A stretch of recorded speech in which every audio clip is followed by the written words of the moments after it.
매니저님을 처음 뵀었고, 처음에 이제 본인을 대부업자라고 표현을 하셨어요. 난 경매하러왔는데 대부업자한테 이 경매 강의를 듣고 있지? 그래서 저는 튀었어요. 튀었다가 한 달 뒤에 다시 오게 됐죠. 안녕하십니까? 안녕하세요. 안녕하세요, 대표님. 예, 안녕하세요. 순간 멍 때렸어.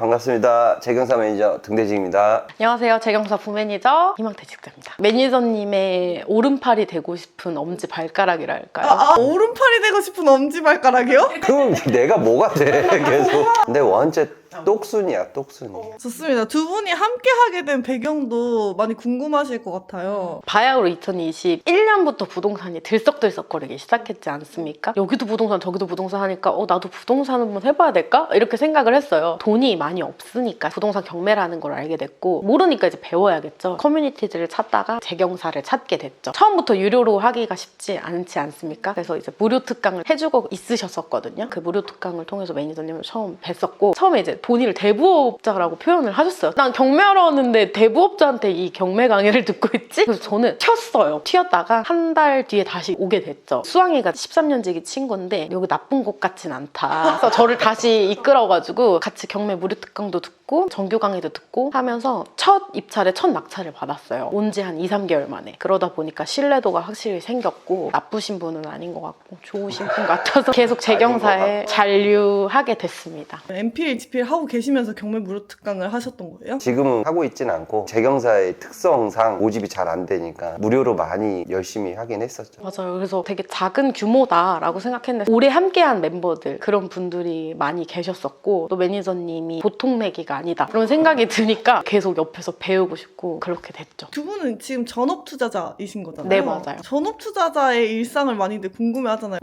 나 필라테스 하고 있는데 돈이 막 들어와. 약간 이런 느낌인데, 전업 투자자들은 어떤 일상 보내는지도 궁금합니다. 전업으로 한다라는 것 자체가 노동의 양을 내가 정할 수가 있어요. 수익을 많이 보겠다 그러면 그만큼 많은 일을 하면 되는 거고, 지친 것 같아 라고 하면은 재택으로 하면서 얼마든지 할 수 있는 상황인 거고. 편견일 수 있는데, 전업 투자가 출퇴근이 없을 것 같고 필라테스 하면서 본인 생활을 유지할 것 같은데 더 루틴을 만들어야 해요. 그래서 저는 월요일부터 토요일까지는 정기적으로 출근을 하려고 해요. 집에 있다 보니까 아무래도 좀 처지고 스스로가 제어가 안 되는 부분들이 있다 보니까 출근을 해서 업무들을 만들려고 하죠. 일을 만들어 나가야 되는 부분이 분명히 있고, 내가 한 만큼의 수익이 창출되는 부분이다 보니까 저는 업무일지도 써요. 업무일지를 써서 해야 될 일, 했던 일, 해야 될 일 등등등을 정리하고 있고, 요즘은 개인 인스타그램, 유튜브 채널을 팠어요. 관련된 컨텐츠를 만드느라고 또 열심히 하고 있습니다. 그럼 전업 투자자는 어떤 일을 해요? 주 업무는 부동산 관련된 업무를 취급을 하고, 취급을 하는 과정에서 부수적인 것들이 일들이 많은데, 제일 중요한 거는 이제 담보가치의 평가. 이게 주 업무고, 거기에 관련된 업무들이 통상 하루 일과예요. 경매 전업 투자하고 대부업으로 전업 투자하는 사람, 이게 어떤 차이가 있는지 설명해 주시면 좋을 것 같아요. 경매 투자자냐 GPL 투자자냐, 저는 구분 짓고 싶진 않아요. GPL 투자를 한다? 경매 투자는 안 한다? 이거는 또 아니거든요. 저 역시도 GPL 투자나 MPL 투자를 계속 하고 있으면서 경매로 상가도 하나 또 낙찰을 받았고, 병행을 하는 거지 경매 투자자, MPL 투자자 이렇게 구분 짓진 않고 수익이 되는 포지션으로 가는 게 전업 투자자의 역할이지 않을까라는 생각이 듭니다. 희태자님은 GPL이랑 MPL 다 하고 계신 거잖아요. GPL 투자 사례 같이 보면 좋을 것 같습니다. 안성에 있는 아파트 적은 금액으로 대출 요청이 들어와서 2천만 원 정도 채권이 갖고 있고 30만 원씩 또 따박따박 들어오는 부분이 있거든요. MPL 채권으로는 저희가 현재 2개를 갖고 있는데, 이 MPL 채권 중에 하나는 경기도 남양주 별내에 있는 아파트, 신축 아파트다 보니까 거래 사례나 수요들이 좀 있는 편이고, MPL 채권이다 보니까 현재도 연체이자가 계속 쌓여져 있고 경매가 진행되고 있거든요. 2억 5천만 원 채권을 저희가 사오면서 2억 질권 대출을 받아서 7천만 원 정도 현금이 묶여 있는데 매달 290만 원 이자 수익이 쌓여가고 있는 거거든요. 50% 정도의 수익률이 된다라고 보시면 되고, 이거는 경매 넘기신 거예요? 경매가 들어가 있는 채권을 저희가 이전을 해온 거고, 계속 진행이 된다고 하면 아마 5, 6월쯤에는 경매가 집행이 될 것 같아요. 두 번째 MPL 물건은 최근에 또 매입을 해왔거든요. 서울시 은평구 역촌동 부천동에 위치한 20평대 빌라예요. 방 3개, 화장실 2개인데 빌라라 시세가 확실하진 않았어요. 감정평가를 보니까 한 3억 4천으로 감정평가가 나왔더라고요. 채권 회수를 하려면 한 2억 5천에는 낙찰이 되면 되거든요. 실제 시사가 한 2억 한 8, 9천 정도 인근 낙찰가를 보니까 한 80% 정도는 나오더라고요. 빌라지만 안정적으로 채권 회수가 된다라고 볼 수가 있어서 매입을 했던 채권이고 1억 9천 정도 NPL 채권을 이전해왔는데 1억 4,500 질권대출을 받았어요. 매달 226만 원씩 이자가 쌓여가는 거고 5천만 원 정도 현금이 묶여서 한 54%의 수익률이라고 보시면 될 것 같아요.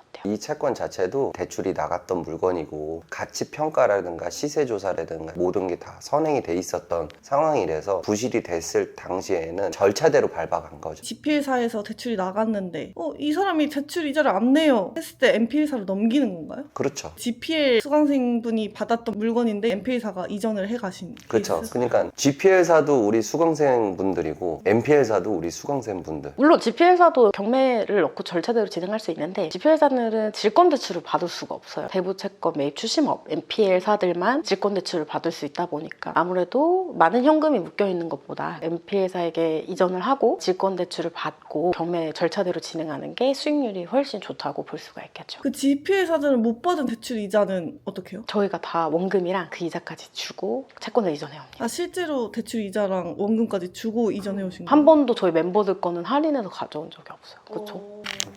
GPL, NPL 다 해보셨으니까 장단점, 차이점 이런 거 많이 느끼실 것 같은데 어떤 점이 있는지 한번 소개해 주시면 좋을 것 같아요. 일단은 NPL사를 설립할 수 있는 그 5억 요건이 된다면 저는 NPL을 무조건 추천을 드리고요. 아무래도 NPL 같은 경우는 현금 유동화, 질권대출을 받다 보니까 그게 가장 큰 장점일 수 있겠죠. 내가 들어가는 현금 대비 큰 수익률을 얻을 수 있기 때문에 장점은 너무나 뚜렷하게 있는데 단점 아닌 단점이라고 보면 채권을 분석할 수 있는 스킬이라든지 기반이 되어 있어야 NPL 채권을 취급하는데 큰 문제가 많이 없을 것 같아요. GPL 같은 경우는 뭐 사실 단점이 없죠. 금융월세 받는데 단점이 뭐가 있겠어요. 채권이 부실이 됐을 때 NPL사들이 매입을 해가니까 큰 리스크나 단점 같은 건 저는 딱히 없다고 보고 있어요. GPL을 추천드리는 분들은 부수입이 조금 필요한 직장인분들, NPL은 직장인분도 충분히 할 수 있지만 살금살금 전업투자로 해보고 싶다 하시는 분들은 NPL 전업투자 추천드리기도 합니다. 촬영을 하다 보니까 GPL이라는 걸 처음 알았잖아요. 15%도 진짜 개사기다, 말도 안 된다 이렇게 생각했었는데 생각해보니까 15%로 인생을 바꿀 수는 없을지도 이렇게 욕심이 생기는 것 같더라고요. 수강생분들은 만족하세요? 시작하신 분들은 6개월, 1년 정도 받다가 조금 더 받고 싶은데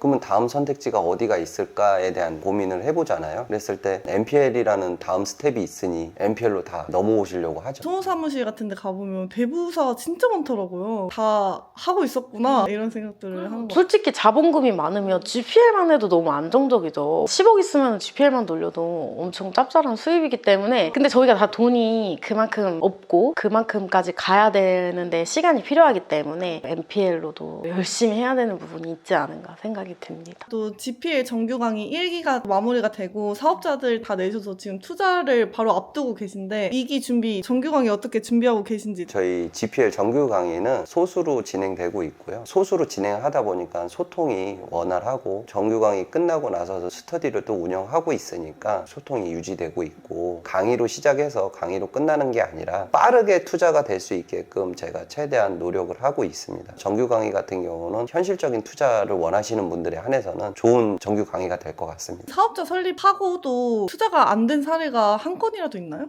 그런 사례는 없어요. 아직까지는 100%의 수치를 유지하고 있습니다. 강의들이 워낙 많다 보니까 또 고액이다 보니까 확실한 게 진짜 좋지 않나 그런 생각 때문에 저는 1기에 가족 친지를 다 넣어놨거든요. 1기가 가장 혜택이 클 것 같아가지고 2기 준비하시는 마음이 어떠신지. 빠른 피드백이 가장 멤버분들이 원하시는 방향이라고 생각이 들어요. 피드백은 제일 먼저 해드리려고 노력을 하고 있고 정규 강의 끝나고도 정규 스터디를 통해서 채권 분석하는 방법이라든지 규제 이런 것들에 대해서 업무하시는데 도움이 되실 수 있도록 열심히 준비하고 있으니까요. 걱정하지 마시고 열심히 같이 공부하셨으면 좋겠습니다. 두 분 너무 고생 많으셨습니다. 네, 예, 수고하셨습니다. 수고하셨습니다.